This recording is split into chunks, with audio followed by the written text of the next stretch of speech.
葱油饼跟路边摊没两样，这个我听起来就很不舒服啊。我不要这样做，我要说，这个东西真的很好，很特别。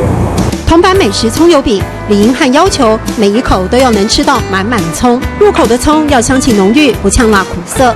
李英汉特别讲究葱的品质，直接到葱田去找，只用自然农法种植，90天以上熟成的葱。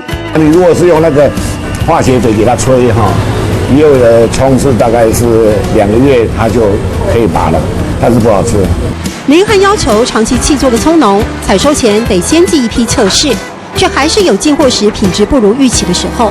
如果说葱如果受气候影响的话，我们就会打掉，就不做。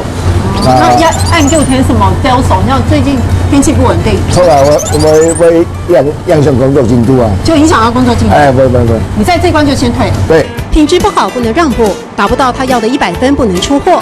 曾经一次倒掉100多斤的葱，让太太气得发火。一大堆，大概价值有1万多块了，结果他一次不行，通通打掉。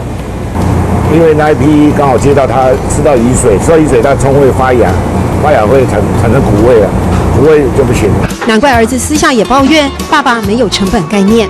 我就为了一两个人这样讲，就葱希望更多一点，他就包了每一片都爆掉，然后换来更多客数。墙上还贴着2年前的客诉，提醒员工层层把关。做好了葱油饼，零下40度，半小时之内急速冻结，完全锁住葱的鲜美，等待宅配到府。而这冷冻设备又花了100万。林汉不计成本，只在乎客人能否尝到他用心的滋味。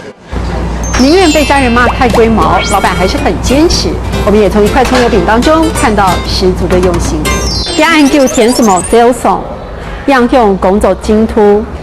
要按旧填什么 sale song， 要用工作精突。